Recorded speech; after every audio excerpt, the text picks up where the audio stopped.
Good morning, everyone. Myself, Sushil Sukhdev Salve, and today I am going to present a seminar on the topic which is related to botany. And name of my topic is Rhizosphere microflora of irrigated and non-irrigated crops.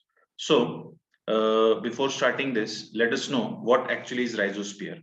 So, rhizosphere is also defined as a volume of soil which is surrounding the plant roots in which different microbial growth can be stimulated. Rhizosphere also comprises of different elements or different sections, like it may consist of a rhizosphere, or we can say soil. It may consist of a rhizoplane, and rhizoplane is mostly the surface of the roots where microbes are attached on its surface, and the third component is the root itself. Okay, so rhizosphere is a zone of the soil, and rhizoplan is the substrate which are attached on the surface of the roots, and the third part is the plant root itself. So in rhizosphere we mostly find different beneficial microbial communities which may be beneficial, some of them may be harmful. So rhizobacteria are also described as the factors which promote the growth in plants, or we can say they can be also termed as PGPR, means plant growth regulating factor or promoting rhizobacteria.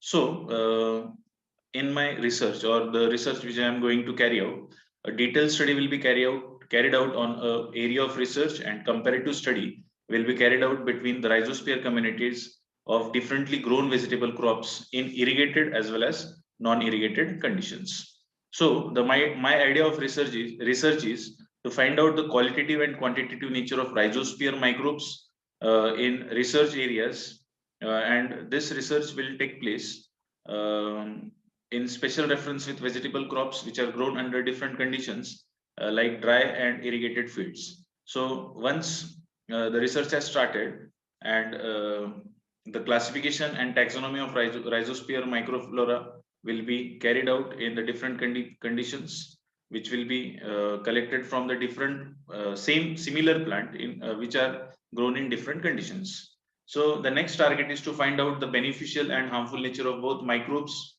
and other components present in the rhizosphere. Means rhizosphere may contain useful as well as harmful components. So we are going to study about different beneficial and harmful effects of the components of rhizosphere. We are also going to study the effects of root exudates of host plant on growth of different microbial communities in different available conditions. Here the available conditions may be irrigated and non-irrigated form of conditions. We are also going to study different types of microbes and their interactions with the plant in adverse environmental conditions. So we are going to study their behavior or their adaptive conditions with the plants. After that, a survey. Now the working principle.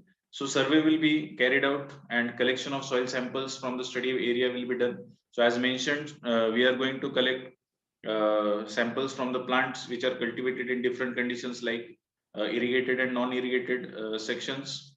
Mostly the surveys are conducted, and after the conduction of surveys, the plants were collected along with the roots and the surrounding soil in clean polythene bags of dimension 10 into 15 centimeter, or and this collected samples is mostly a sample from 5 different plants in 5 different corner of the field, and this material will be mixed together to form one particular sample, and mostly it will be collected from the vegetable plants. After that, screening of media and physical conditions for the isolation of microbes will be done. Mostly samples which are collected from different fields will be selected for study of diversity of inoculum of major microbes like fungi and bacteria. After that, identification and staining of growth characters of microbes will be done. The collected samples like bacteria will be stained to carry out detailed study for their different characteristics. And finally, it will be followed by comparative study with data analysis. So what will be the targeted outcomes? So we'll know to find the survival conditions of different bacteria. We will be able to find different types of interactions of plants with the roots. We will also know the impact on the development of rhizosphere communities which are formed on the different species of the plants. It will also result in detecting the diverse number of microbial species which are present in a particular rhizobial population, and the major outcome will be to find the beneficial and harmful effects of the microbes and the plant, as well as other biotic members which are present in the rhizosphere conditions. And so this was the targeted outcomes, and this was my research topic, rhizosphere microflora of irrigated and non-irrigated crops. Thank you.